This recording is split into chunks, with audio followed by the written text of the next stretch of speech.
So, Elden Ring has been released for over a year now, and a DLC might come out this year or not.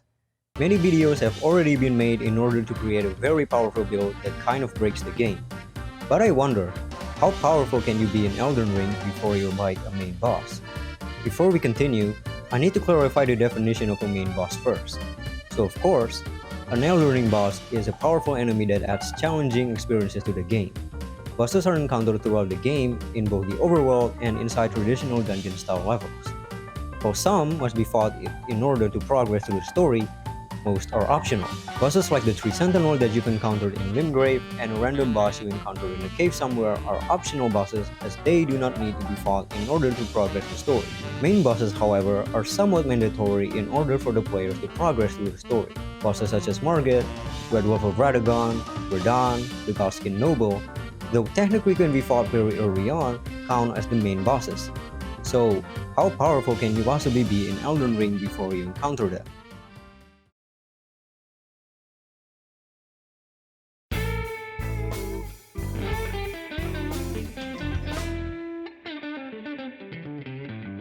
From the first side of Grace, head to the nearby church while ignoring the Tree Sentinel. At the church, there will be a merchant that called Kale that sells a very important item, which is the crafting kit. Now head north through the small forest, continue following the path until you find a side of Grace, and rest. Here, you'll meet Melina that will give you Torrent, the portable magic cow. Just equip it. In the gatefront ruins, there's a chest that contains a whetstone knife that enables you to modify your weapons as you war. Fast travel back to Kawi at night and you'll meet Rani, who will give you the ability to summon spirit ashes.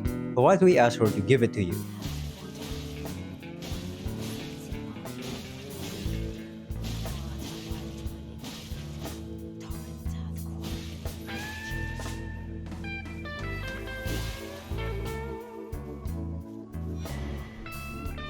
Back at the gatefront ruin side of Grace, head south to the bridge, run away from the Night Cavalry, get the Mistwood side of Grace, we'll be coming here again, head northeast from the side of Grace, and you will eventually stumble upon the Third Church of Marika. Grab the Wondrous Physic and Sacred Tear. Now you have all the essential items in the game. In order for us to get to the Atlas Plateau early, we need to get 2 pieces of the Dectus Medallion. Let's first get the first half located near the Mistwood. From the Mistwood side of Grace earlier, get inside the forest, try not to get killed by the bears. Might as well also, loot some items there. There's a couple of cracked tears for your Wondrous Physic and a pretty good talisman in the ruins. On a side note, as long as it is nighttime and you don't linger too long in the ruins, I do believe that the rune bear won't wake up. Probably need some further testing. Head further south and you will eventually find Fort Height. Get the grace in case something went wrong. Just run through the fort and immediately climb the ladder. Get the first half of the Dectus Medallion. Remove the witness. Now, fast travel back to the Church of Marika and jump behind the church. Enter the portal. This will teleport you to the northern part of Caelid. Get across the bridge, run past the incompetent dragon, head west first, loot the coffin, and jump down to rest at the side of Grace. Jump back up and head southwest, and you will eventually stumble upon the next location of the Dectus Medallion, which is Fort Faroth. But don't head inside immediately. Instead, head west from the giant dragon. Fort Faroth is filled with many dangerous rats that can one-shot you, so we need an item to prevent them. Near the Divine Tower of Caelid, there's a merchant that sells the most important item in the game, which is the Beast Torch. This torch will pacify some animals like dogs and rats. Now we can head inside. Do note that the torch doesn't have any effects on the bats. But it doesn't matter anyway, you can evade them pretty easily. Get the other half of the medallion and the Radagon Sorcerer while you're at it. Finally, all the preparations are complete. Now let's make our character as powerful as possible.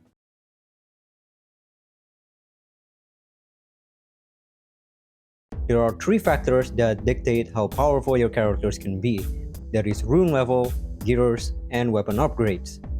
The focus on this video will be on weapon upgrades because gears can be flexible, and not only that, everyone has their own taste, on what they think is their favorite gear. While rune level can be gained just by simply playing the game. Now, let's get started. There are 2 weapons in Elden Ring. Normal weapons, which needs 12 smithing stones in every stage, and special weapons using Somber smithing stones. For normal weapons, smithing stone 1 until 4 can be gathered pretty easily. In fact, you can get smithing stone bell bearings 1 and 2 in order to buy them infinitely. The first bell bearing is located in the Cellia Crystal Tunnel. To get there, from the lake-facing cliff side of Grace, navigate carefully to the ground by jumping among the hanging tombstones. Eventually, you will stumble on the side of Grace. Get to the checkpoint, then head northwest to the ruins. There's actually a quest item and a faith talisman hidden in one of the ruins, so loot it while you're there. Once you leave the cellar, search for a ruin that has a portal in it. Using the portal will teleport you to the southern gate of Raya Lucaria. We don't need to enter Raya Lucaria yet though, so turn around and jump to this side of the building. Head northeast until you see a lone pavilion. What's a pavilion, you might ask? Well, it's that thing. You're welcome. Enter the portal and you will again be teleported to the western side of Liurnia. Go around the left side of the annoying mage ruins and get the checkpoint next to Iji. Now right through the right edge of the road to avoid the Loretta magic bombardment. Instead of entering the manor, head to the right and you will notice that there's a rock hanging over a cliff. Jump to the other side of the land and head to the right. Enter Bellum Church and get to the checkpoint. From the side of Grace, head directly south and you will find a walking mausoleum. Find a spirit spring and jump down safely, or use the tombstone platforms if you're a masochist. Finally, enter the Crystal Tunnel. This may seem complicated at first, but trust me, this path will be worth the effort later on. Do remember that this is a mid-game area, so don't bother fighting anything. Rush through the area and you will eventually find the boss Fog Gate. The boss that resides there is the Crystallian. It's a pretty easy boss. You can summon the dogs to distract it while you're spamming your attacks until its guard breaks. Once it breaks, the fight is basically over. Out of my way, son! Door stuck!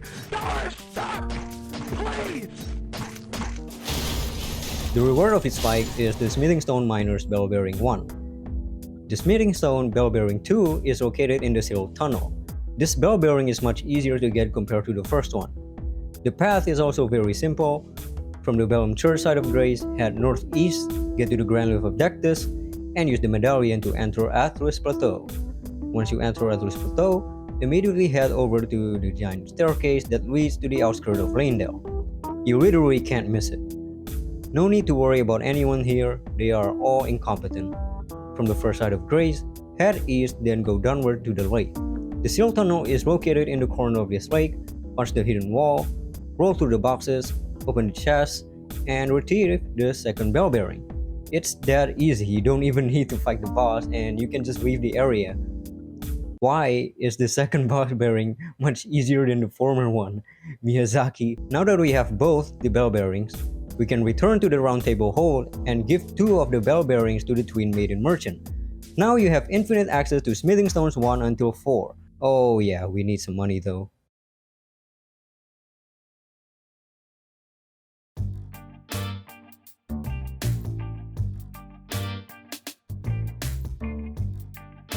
Fast travel back to the landed side of Grace. It was the side of Grace that I showed you back then. Rest at the side of Grace, then wait until it's nighttime. This will make the Night Cavalry spawn in. Using your bow, try to lure the Night Cavalry towards you. When it finally takes notice, go to the left side of the bridge and stand on top of that rock. When the Night Cavalry reaches your location, immediately run to the edge of the bridge and roll each time the Night Cavalry attacks you. If you're lucky, the Night Cavalry might do a jump attack and fall to its death. As long as the great enemy felt signs appear, then you've successfully beat it. It just works. Now carefully recover your runes. Yeah, this is terrifying. We already secure a plus 12 weapon, but can we go even further? The remaining upgrades that we need are the Stone 5 until the Ancient Dragon Smithing Stone. Sadly, in order to get the bell bearings this time, you need to kill Morgoth to obtain it. So the resources beyond the Smithing Stones 4 are somewhat finite. Smithing Stones 5 is available throughout the world, and you can even farm it if you like. Remember the Sealed Tunnel where we obtained the second bell bearing? The stone miners there have a chance to drop the Smithing Stone, so you can kill them as many times as you like. With this, we already secure a plus 15 weapon. Smithing Stone 6 is also available throughout the world, but it is more difficult to obtain. We need to upgrade our weapon all the way to plus 18. There are some easy to explore places you can go to scavenge the smithing stone, which I highlight here with the pink label, and it brings the exact total of plus 12 smithing stones. Pretty tight. For the Smithing Stone 7, there are only 2 that you can get before the main boss located in Caelid. The rest of the upgrade are pretty much impossible to obtain because you need, to beat a lot of main bosses. After all those resources gathering, this pumps up our weapon all the way to plus 19, which is 76% of our full upgrade. Anything beyond that requires you to progress through the game or exploiting some glitches. Now, that the normal weapons are out of the way, so how about the special ones?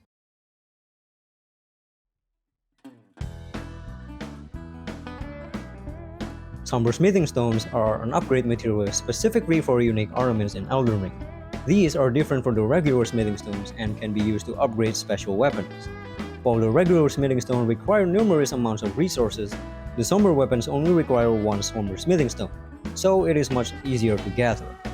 Fast travel back to the road of Manor side of Grace. Next to the Grace side is EG. He will sell you somber smithing stone 1 until 4. Why are the unique weapons much easier to upgrade than the regular ones? Miyazaki, why? We can actually go even further than plus 4.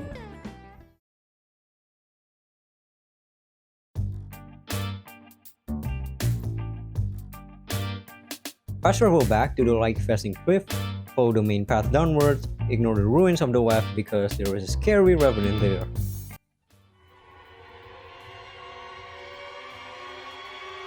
Continue following the main path and you will eventually stumble upon a pavilion with a posture girl inside it. Talk to her. She basically wants her necklace back. The necklace was stolen by another NPC called Boggart, located in a nearby wooden shack. Buy the necklace for him or kill him if you're a psychopath. Return the necklace to Raya and she will give you the Volcano Manor invitation. But it's not over yet. Fast travel back to the Atlas Plateau. Raya will be located at the top of the Grand Wave of Dectus. Talk to her and she will magically teleport you to the manor. Talk to Tanith and join the Volcano Manor. She will give you the drawing room key, open the first room on the right, and roll to activate this hidden wall. Use a torch so you can explore the area more clearly, get the checkpoint, and welcome to the volcano level. I recommend you use the Bloodhound Stab Ash of War so you traverse the lava much easier. The Somber Stone 6 is located in the rooftop. Use the cage elevator that takes you near the boss fog gate and grab the Somber Stone 5.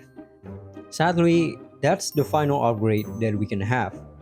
Somber Smithing Stone 7 is indeed located in the Volcano Manor, but you need to defeat the Godskin Noble, which count as the main boss in order to obtain it. While the rest of the Somber 7 are located in a place where you need to progress through the story. This is extremely infuriating because the Somber 8 and 9 are located near the Divine Tower of Caelid. You don't even need to kill a boss to obtain it. You simply need to get there. Why? Why? So unfortunately, the highest upgrade you could obtain with a Somber weapon is a plus 6, which is 60% of the full upgrade. Just as I said previously, anything beyond that requires you to progress through the game or exploiting some glitches. I mean, to be fair, getting a plus 6 this early on, it's very overkill. Look at this demonstration. This is a plus 6 fallingstar beast jaw. Look how it decimates Margit. It even destroys the Godskin Noble earlier.